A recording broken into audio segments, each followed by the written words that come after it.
আসসালামু আলাইকুম। প্রিয় দর্শক, অন্য মঞ্চের আলাপচারিতায় আপনাদের সকলকে আমন্ত্রণ জানাচ্ছি।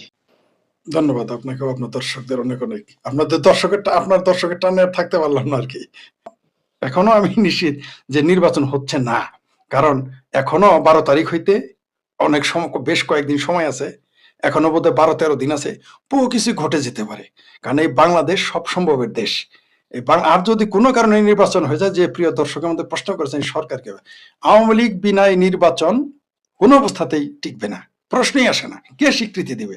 একমাত্র আমেরিকা ছাড়া পৃথিবীর কোনো রাষ্ট্রই তাকে স্বীকৃতি দিবে না। চায়না চুপ থাকবে, ভারতও সতর্ক প্রতিক্রিয়া ব্যক্ত করবে। ইউরোপীয় ইউনিয়ন তো আপনি দেখেছেন যে ইউরোপীয় ইউনিয়ন এখন পুরা ভারতের দিকে হেলে গেছে। মানে পুরা ইউরোপীয় ইউনিয়ন, আপনি জানেন ইউরোপীয় ইউনিয়নের প্রেসিডেন্ট বলছে যে mother of all deals, mother of all deals, অর্থাৎ নরেন্দ্র মোদীর সাথে তারা চুক্তি করতে পারে। তারা বলছে মাদার অফ অল ডিলস। এখন এই বেকুবদের এটা বুঝে কিনা বাংলাদেশের বাঙ্গুরা আমি জানি না। এর মানে ইউরোপীয় ইউনিয়নের প্রেসিডেন্ট এটা বলা মানেটা কি? ভারত যে কত বড় শক্তি এই গাধারা এটা বুঝেই না। এরা পারমাণবিক বোমা গিলে খাবে, ভারতের ৩ দিনে দখল করবে, ৪ দিনে দখল করবে, ৭ দিনে দখল করবে। মানে ভারত মনে হয় যে বাংলাদেশের মতো গণিমতের মাল হয়ে গেছে। কিন্তু সেই ভারতে ইউরোপীয় ইউনিয়নের প্রেসিডেন্ট বলে যে মাদার অফ অল ডিলস তারা সম্পন্ন করেছে নরেন্দ্র মোদীর সাথে। এই আকল তো তাদের নাই। কারণ নির্বোধ শিশু কিন্তু সিংহের লেজ দিয়েও কিন্তু কান খোঁচায়। তো এই বাংলাদেশের বাঙ্গরা সিংহের লেজ দিয়ে কান খোঁচাইতেছে। মানে ভারত হলো সিংহে, সেই লেজ দিয়ে কান খোঁচাইতেছে এই বাঙ্গরা, বুঝতে পারতেছে না। যেটা বলতেছিলাম, নির্বাচন, আওয়ামী লীগ ছাড়া এই নির্বাচন কেউ মানবে না। আমরা কেউ আওয়ামী লীগকে পছন্দ করুক না করুক, দ্যাটস অ্যানাদার কোশ্চেন। আওয়ামী লীগকে নির্বাচন অংশ নিতে দিতে হবে, কারণ বাংলাদেশের এখনো ৫০% মানুষের তারা প্রতিনিধিত্ব করে। আমি তাকে পছন্দ করি না করি, জামাতে কেউ তাকে পছন্দ করুক না করুক, যায় আসে না। জামাত ৩% হয়ে তারা যদি নির্বাচনে না নিলে নির্বাচন বিতর্কিত হয়, বিএনপির ২৫% হওয়ার পরে নির্বাচনে না নিলে যদি নির্বাচন বিতর্কিত হয়, তাও বিএনপি নিষিদ্ধ করে নাই, জামাত নিষিদ্ধ করে, কোন রাজনৈতিক দলে আওয়ামী লীগ নিষিদ্ধ করেনি। তারপরেও সেই নির্বাচন যদি বিতর্কিত হয়, তাহলে এই নির্বাচন কেন বিতর্কিত হবে না? ওই জামাতের রাজাকারের বাচ্চারা যতই বলুক আওয়ামী লীগ ছাড়া নির্বাচন মানে কি ইনক্লুসিভ নির্বাচন নয়, তাকে বললো জনগণের অংশগ্রহণই বড় কথা। তাহলে গতবার আওয়ামী লীগ কি করেছিল? আওয়ামী লীগ কি বলছিল জামাত নিষিদ্ধ, বিএনপি নিষিদ্ধ? বলে নাই। তাহলে গতবার ওরা এই নির্বাচন যদি ১২ তারিখে হয়ে যায়, তাহলে কিন্তু ওই আওয়ামী লীগের যে নির্বাচন বিতর্কিত সেটা কিন্তু জায়েজ হয়ে যাবে। এই আকলই তাদের নাই। অর্থাৎ মূলত তারা আওয়ামী লীগকেই প্রমোট করতেছে। যেমন ৩২ নাম্বার বাড়ি ভাঙার পরে তারা মূলত আওয়ামী লীগকে জিন্দা করেছে। তারা বঙ্গবন্ধুকে নিয়ে বেশি বেশি বঙ্গবন্ধুর বিরোধিতা করার কারণে বঙ্গবন্ধু জীবিত বঙ্গবন্ধুর সাথে মৃত বঙ্গবন্ধুর শক্তিশালী হয়ে গেছে। এই এদের বাড়াবাড়ি করার কারণে এই নির্বাচন ১২ তারিখে যদি হয়ে যায়, তাহলে আওয়ামী লীগের যে বিতর্কিত নির্বাচন এটা জায়েজ। কারণ আওয়ামী লীগ তো কোনো দলকে নিষিদ্ধ করেনি। আর এই নির্বাচন তো টিকবেই না। এই নির্বাচনের ফলাফল যাই ঘটুক, তারা তো তাদেরকেই আনবে ক্ষমতায়। আনার পরে তারা যে স্বপ্ন দেখতেছে আওয়ামী লীগ কিন্তু বিরোধী দল হিসেবে ১২ তারিখের পরে কিন্তু পৃথিবীর সব খেলা বদলে যাবে। বাংলাদেশের রাজনীতির পটও পরিবর্তন হয়ে যাবে। অনেক কিছুই বদলে যাবে। হাওয়া বাতাস ১২ তারিখের পরে বদলে যাবে। নির্বাচন হইলেও না হইলেও, যদি নির্বাচন হয় তাহলে একরকম, নির্বাচন না হলে একরকম। নির্বাচন হয়ে গেলে এই সরকার হায়েস্ট ২৬ সাল ক্রস করতে পারবে না। একেবারে বিএনপি জামাত মিলকে জুলকেও যদি থাকে ২৬ সাল ক্রস করতে পারবে না। কারণ আপনি দেখতে পারতেছেন যে সারা পৃথিবীর রাজনীতি কিন্তু পাল্টে গেছে। সারা পৃথিবীর ইরান থেকে শুরু করে, ভেনেজুয়েলা থেকে শুরু করে, আর আমেরিকা যার বন্ধু হয় তার তো শত্রু দরকার নেই। তার শত্রুর দরকারই নাই। কারণ যে কোনো মুহূর্তে আমেরিকা একটু চোখটা ঘোরাবে, এই সরকার ৫ মিনিটও টিকবে না। ৫ মিনিট। যেমন একটা চ্যানেলে বিএনপির নেতা এসে বলেছিলেন আমাদের সাথে যে ওয়াকার যদি বেড়াকে ফিরে যায়, ইউনূস সরকার ১ মিনিট টিকবে। তেমনি আমেরিকা যদি একটু চোখ বন্ধ করে, এই যে সরকার আসবে এই সরকার ১ মিনিটও টিকবে না। পরের দিনই পতন ঘটে যাবে। আর আওয়ামী লীগ বানের পানির মতো ঢুকে পড়বে। আওয়ামী লীগ আপনি ঠেকাইতে পারবেন না। কারণ আওয়ামী লীগের উপরে এত নির্যাতন, এত এত এত অত্যাচার করা হয়েছে যে এই ১৭ মাসে ১৭ বছর ফেল করে দিছে। তো এটা রিটার্ন আসবেই। কারণ প্রকৃতি তার নিজস্ব গতিতে চলবে। জামাতেরা বিএনপিদেরও একটু শিক্ষা পাওয়া দরকার।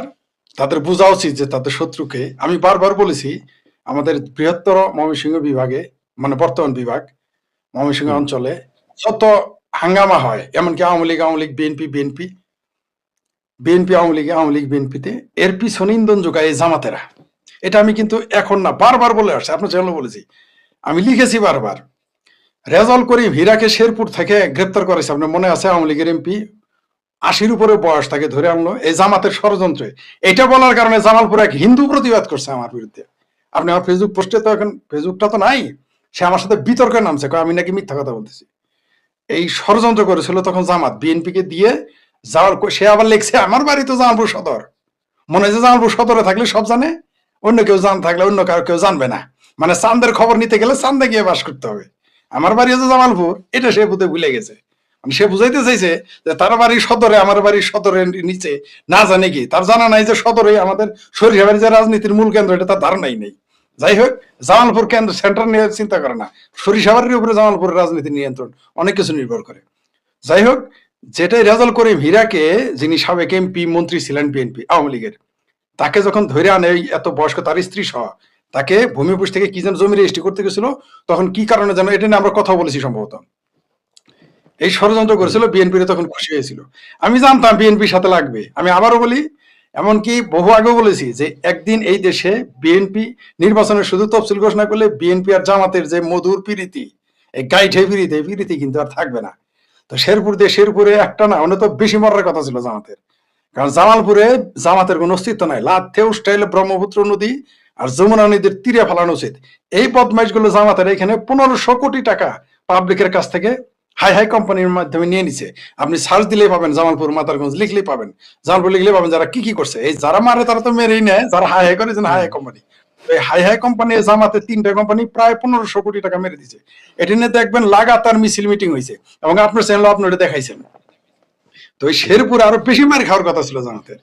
বিএনপির আমি বুঝি না জামাত প্রেমী এত, এরা মানে জামাত প্রেমের এত বুধ, এটা আওয়ামী লীগ হলে কি করতো না, মানে জামাতের এত বড় সাহস হয় কি করে শেরপুরের মতো জায়গায়, জামালপুরের মতো জায়গায় বিএনপির সাথে মারামারি করে।